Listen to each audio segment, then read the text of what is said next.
Hi, Vera here Christina from Souls Enlightenment. Happy Saturday. Cheers.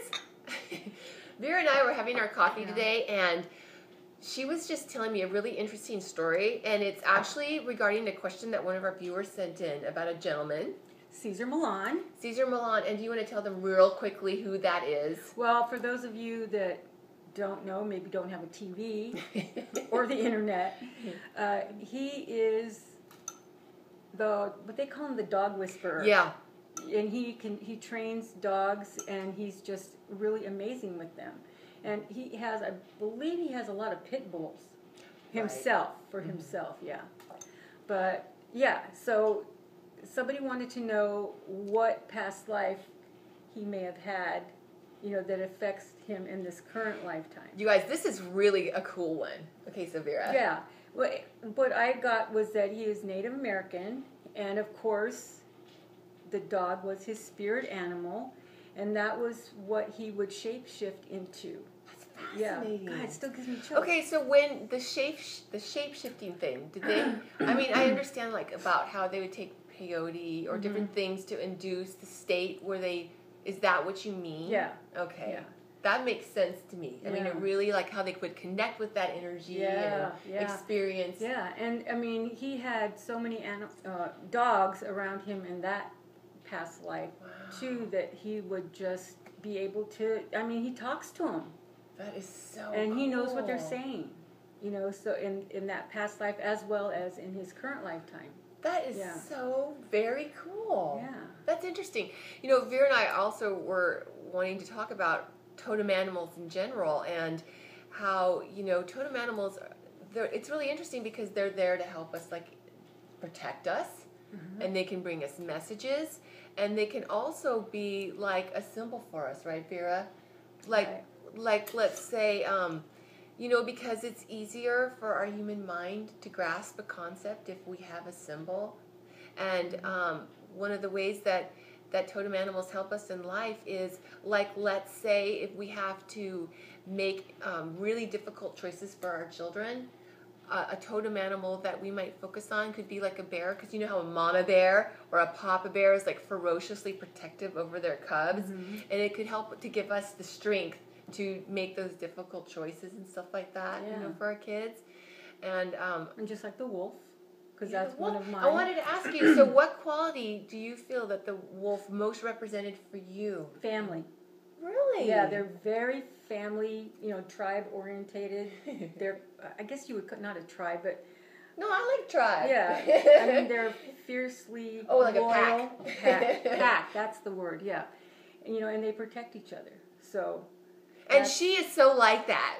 That is you. Yeah, you are. My babies. Yeah. Yeah.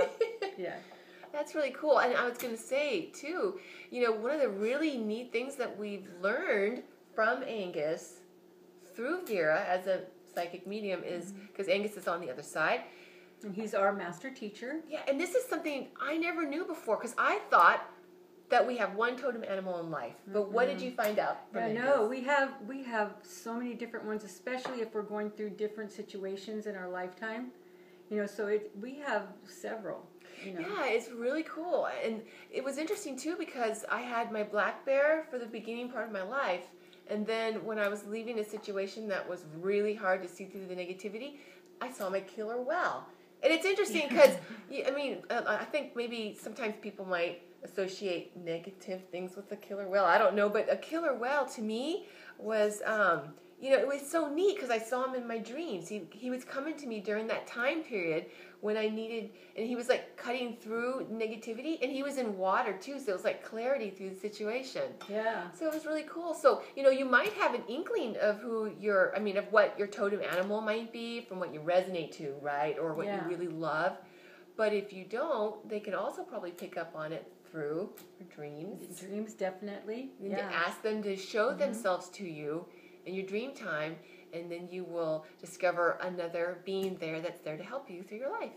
Yeah, because one day, and I still don't really, I should have looked it up and I still haven't, and I don't even know why I'm bringing it up, but whenever I was driving to the office one day, and it was a long drive for me. It was 78 miles one way to the office. Yeah. So I just happened to look in the rearview mirror and I saw a puma. Just the face of a puma cat. Really? Yeah. That is so cool. I know, that's why I was going, oh my God, I'm hallucinating. But it was, I was something I'm sure I was going through at that time. Yeah. But, with all the stuff that's going on in your life and you just forget. I just thought about it right now. So I have to look up what pumas are. I mean, what their characteristics are. So maybe he was protecting you? Some, maybe for the drive or what I was. Yeah, because you had going an accident into, before. Like what you were going into at that time. Yeah. How many years ago? God. You don't remember right now. That had to be like 10 years ago. Wow. Yeah. That's really cool. Yeah, I could still see him in my mind's eye right now. Wow. Yeah, it's really cool. Well, that's so cool. That's how they can come to you too. It's just like a vision, or just an awareness, or whatever, or affinity, whatever you want to call it. Because I was sure that my totem animal was a tiger or a cat of some kind. Because I'm such a cat person. Yeah. And then here, Sylvia tells me it's a wolf. And I mean, I love dogs too. I love animals, all of them anyway. But yeah, so at that particular time, apparently I needed my woofie. And I just wanted to mention real quick before we go is that your children can also really pick up on and see their totem animals, because my mother's granddaughter, my niece, when she was little, she kept saying that she was seeing the tiger everywhere. She saw a tiger, because when you said tiger, it reminded me of her tiger. So they can see the animals. So I was going to mention too before we go that there's another guy in Mexico. Well, not that Cesar's from Mexico, but he has a compound in Mexico. He's a millionaire. I can't remember his name, but his the name of his organization is Black Panther, White Tiger. Yeah, I think that's what you had said. Or before, Black Jaguar. Black Jaguar, White Tiger. That makes sense. Yeah, it was one of those. God, that's bad not being able to know and then say, if anybody has any donations that you want to send him, because I mean, I know he's a millionaire, but he has all these different circus animals that he's rescuing, that are being horribly, treated and not fed and all that stuff, and he takes them all in. And if you go to Instagram, I'm sure he has a website too, but I think it's Black Jaguar, White Tiger. Or it's Black Panther, White Tiger. We can look that up. Yeah. We'll Google it. I'll put it in our description of the video.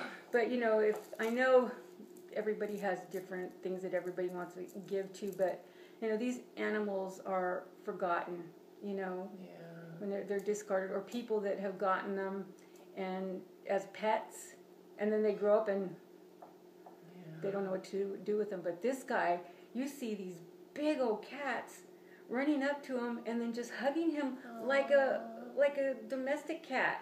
Oh, wow. It's just amazing what he does with these animals. But what's so neat about that is that they, like you've gotten in sessions, is that, I mean, obviously a lot of us realize that animals have souls because they go the other side. But they have feelings too. And it's amazing because we had sessions recently with Vera, Angus through Vera, and you were communicating with a majestic wild animal as well as a beloved pet of a good friend. And they, it's a beautiful testimony of the depth of the soul of these animals and how we can touch their lives. Yeah, and people are coming around. I mean, it's so much better than it was. Where they were treated like, they're just animals, throw them out, kind of thing. So, spay and neuter your animals too. Right, yes. We went from that to that. Yeah. Potpourri. Yes. Thank you for joining us today and our discussion on totem animals, and we'll see you next Saturday. Yeah. Bye.